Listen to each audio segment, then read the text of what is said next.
আসসালামু আলাইকুম। এফ একাডেমিতে আপনাদের সবাইকে স্বাগত জানাচ্ছি। আমি কাজী ফয়সাল আলম। আপনার গবেষণার রেজাল্ট সেকশনটি চমৎকার, ডেটা অকাট্য এবং ফাইন্ডিংসগুলো খুবই আকর্ষণীয়।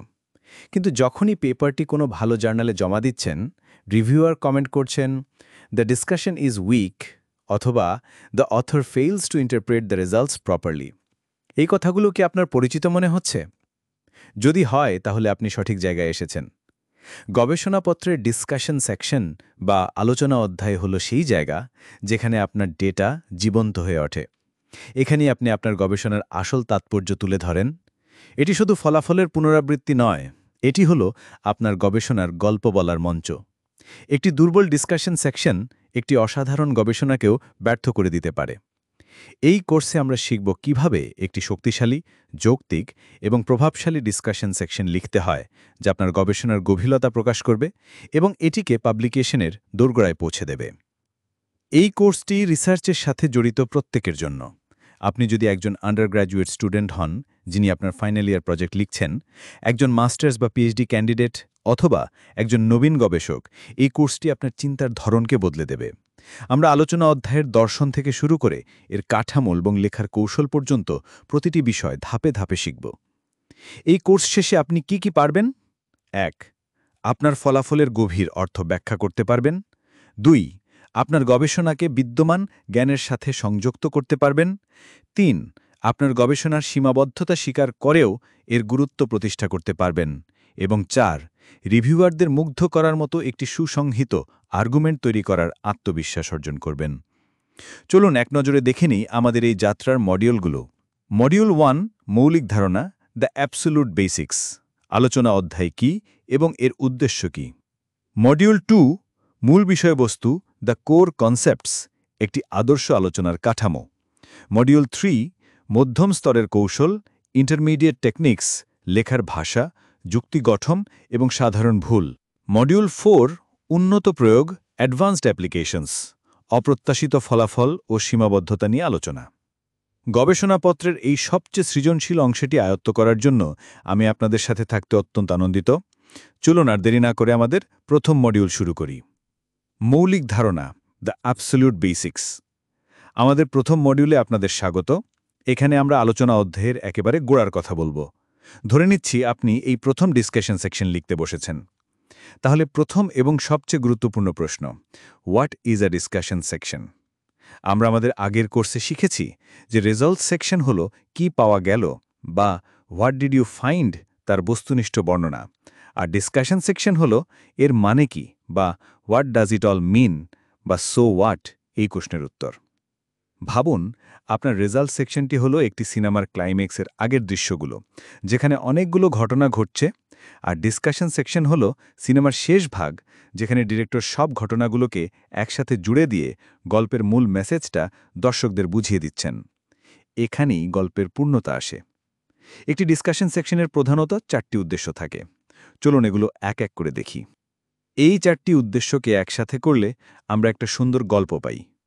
গল্পটি শুরু হয় আপনার নিজের ফলাফল দিয়ে, তারপর সেটি বৃহত্তর সায়েন্টিফিক কমিউনিটির সাথে যুক্ত হয়, নিজের সীমাবদ্ধতা নিয়ে সৎ থাকে এবং সবশেষে ভবিষ্যতের দিকে একটা পথের দিশা দেখায়।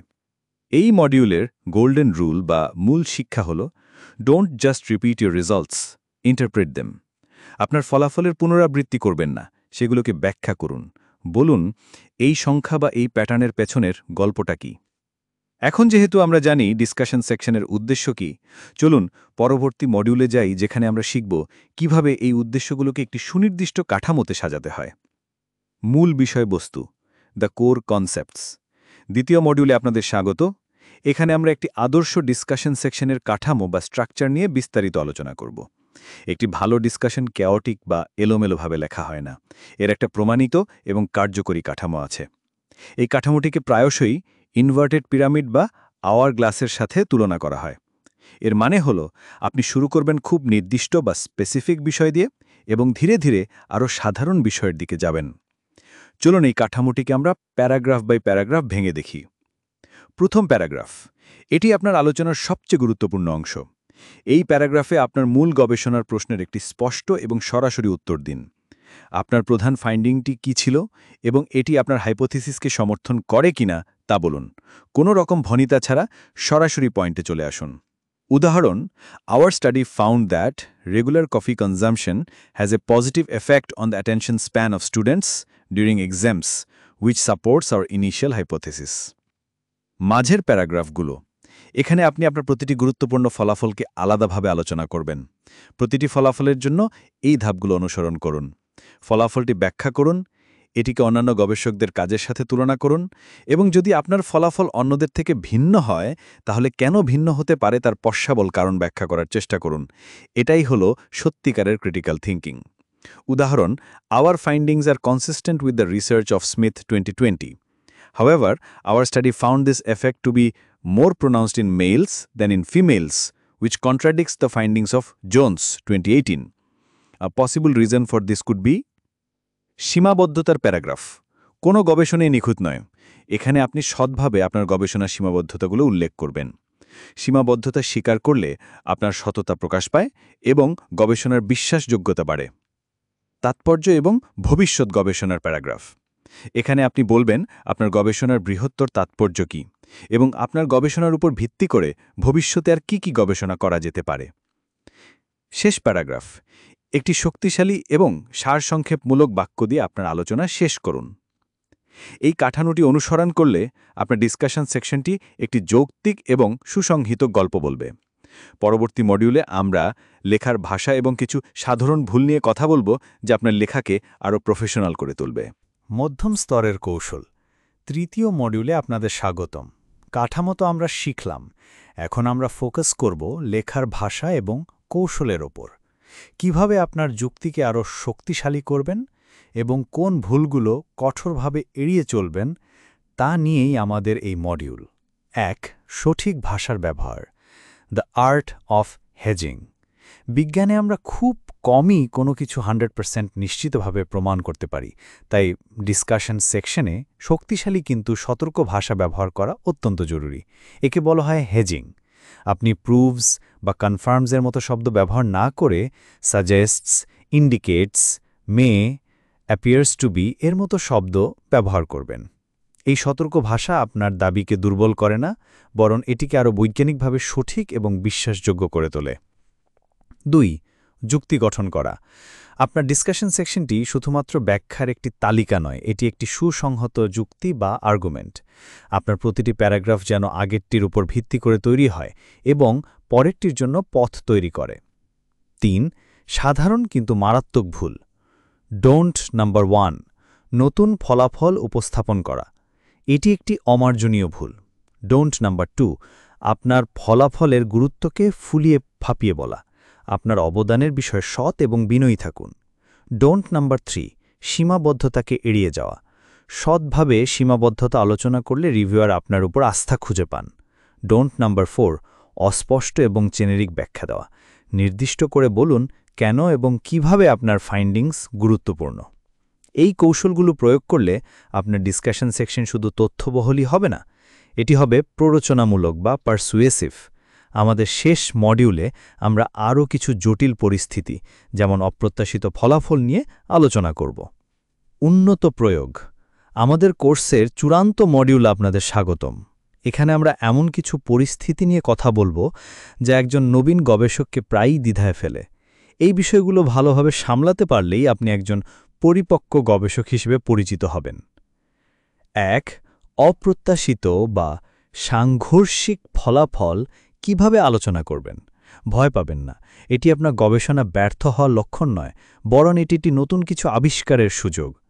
প্রথমে সৎভাবে বলুন যে ফলাফলটি অপ্রত্যাশিত ছিল, তারপরে সম্ভাব্য কারণ অনুসন্ধান করুন এবং সবশেষে এটিকে ভবিষ্যতের গবেষণার জন্য একটি সুযোগ হিসেবে উপস্থাপন করুন।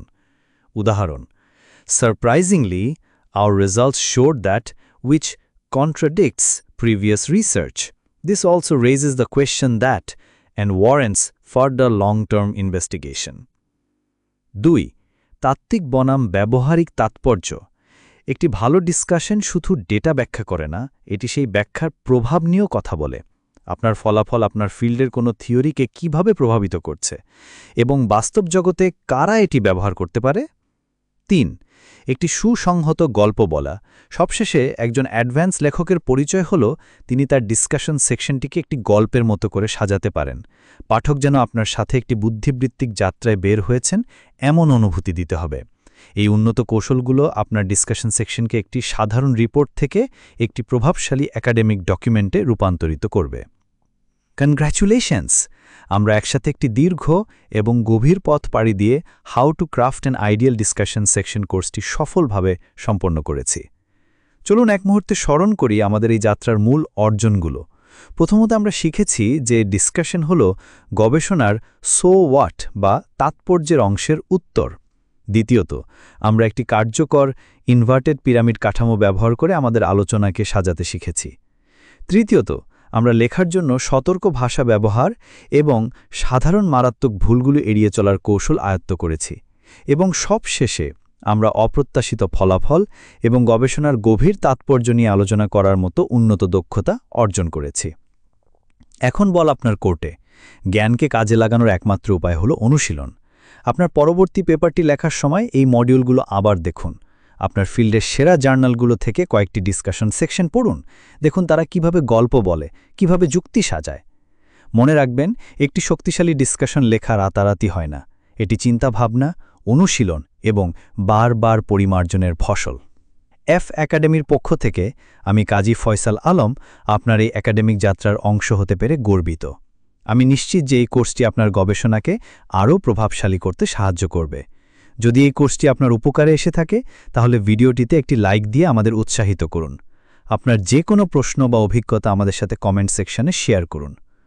ভবিষ্যতে একাডেমিক রাইটিং এবং গবেষণা নিয়ে এমন আরও গভীর কোর্স পেতে এফ একাডেমি চ্যানেলটি সাবস্ক্রাইব করুন এবং বেল আইকনটি প্রেস করে রাখুন। আপনার চিন্তা ধারালো হোক, আপনার লেখা শক্তিশালী হোক। অনেক ধন্যবাদ। আল্লাহ হাফেজ।